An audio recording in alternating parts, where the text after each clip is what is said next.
Searching for stores that sell pipes, we also discovered they sell this too. In fact, about half of the gas stations here in the Brazos Valley sell pipes, including the store right here on Texas Avenue. And yet, you guessed it, it's completely legal. Ramiro Padilla was booked here at Sandy Point Detention Center on Wednesday around 6 p.m. He was released less than 12 hours later. His bond was originally set at $100,000, but because of a mistake during the booking process here, he was released on a $2,000 bond. We here just gave birth to 9 puppies, which means now there's about 80 animals being held here at this facility. There's only a handful of no-kill shelters here in the Brazos Valley, and right now these guys are at full capacity. Meantime, the city of Bryan is one step closer to passing a ban against K2. In fact, city leaders here say if College Station decides to jump on board, they want both city ordinances to be the same. That way, folks won't be able to transport spice across city limits. News 3's Jessica James standing by live at the Best Western Atria in Bryan with a very happy candidate this evening. Hey there, Jessica. That's right, Steve. We're here with the man of the hour, Mr. Bill Flores. How do you feel? I'm a little overwhelmed right now, but I'm very humbled and honored. And I know that you got a phone call earlier from Chet Edwards. Can you tell me just a little bit about what he said? Chet Edwards was very gracious. Congratulations to you. Thank you so much. Thank you. Okay, we're live in Bryan. Steve, back to you. Thank you very much, Jessica. It goes,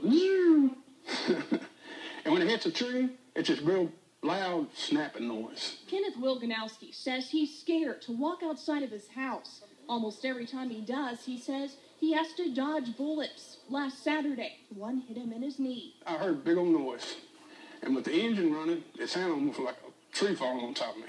And I glanced, and as soon as I did, I felt something. And I looked down, and I had blood coming down on my knee. And then I looked, the bullet right next to me. Wilganowski says he's had several close calls before actually being hit by a stray bullet. Came right through, right here, at the back of the house. And that's the hole where it came in. And that cabinet. And then the cabinet was here.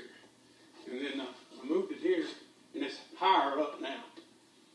It came right through here to the back of this cabinet. The bullets, Wilganowski says, come from this shooting range that sits just right behind his property. Now, there are 2 different shooting areas here out at the gun range. The pistol shooting area sits about 100 yards that way. This is where people fire off rifles. And if you take a look, you can see in between the targets and the folks' property sits these tall berms, or sand dunes, basically. And folks who live around here live as close as 150 yards behind us. Philip Cheeseman bought this gun range back in '06. Since then, the dozen or so people who live nearby have called the sheriff's office and filed numerous complaints. The man who was hit by a ricochet bullet, how did that happen? I have absolutely no idea. Bullets fall out of the sky because people around here shoot at things and they just make their way to the ground. Cheeseman says he meets all the requirements of any outdoor shooting range. How tall is that, the berm? That one there is about 15 feet tall. Okay. And you're only 15 yards away from it. Now, do people ever shoot up over it? They don't. You're not supposed to. That's the point of the berm being there. Right. But does it ever happen from time to time? Not that you would notice. Mr. and Mrs. McDaniel say they can't help but notice the bullets zooming through their yard. The couple owns a Christmas tree farm. And during the winter, Lou McDaniel says she has to explain to her customers why bullets are flying over their heads. And of course they get worried, and I tell them, not to worry. We've been living here a long time. We haven't gotten hit as yet. But it does affect people. I can tell, by their attitude, and there's something to fear. And that fear follows them around, even in their own yard. One time I had a ricochet bullet come up, and I heard it go up, and I heard it coming down. So I just froze and covered my head, and it landed about 15 foot from me. Folks who live out here are banding together and trying to get something done. They say they won't stop until a ceasefire is called next door. Jessica James, News 3. When Carl Mooney and his family rescued Sarge from the local shelter, they never guessed he'd actually live up to his name. He's a rescue dog. And as a plaque in our house says, a shelter dog rescued this family. That night he did. Just after midnight on December 13th, Mooney was asleep. He woke me up, and it wasn't the usual kind of bark. It was the more aggressive kind of bark that a dog will make. When Mooney got up to let the dog out, the chocolate lab bolted out the door and took off running. It was clear he was tracking something. It was then Mooney noticed something wasn't right.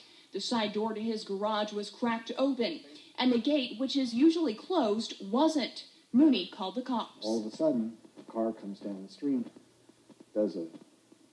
turns around real fast and starts to back into my driveway. At first, Mooney thought it was the police, but after getting a better look at the car, he realized it was actually the guy who had just robbed him. Sarge just goes crazy and starts heading for the car.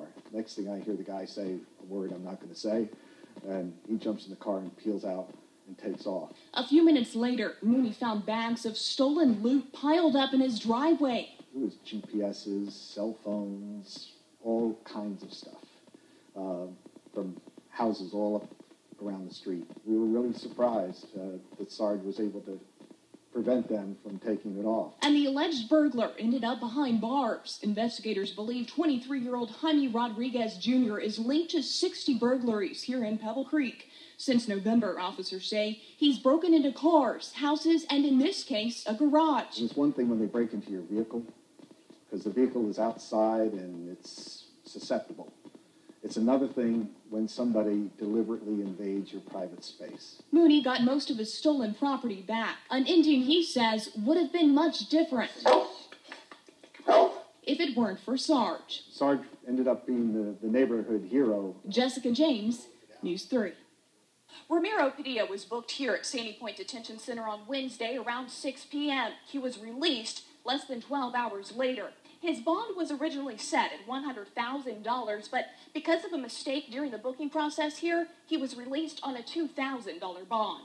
He was presented to our jail booking center on a warrant for terroristic threats. On the face of that warrant was handwritten a bond amount of $100,000.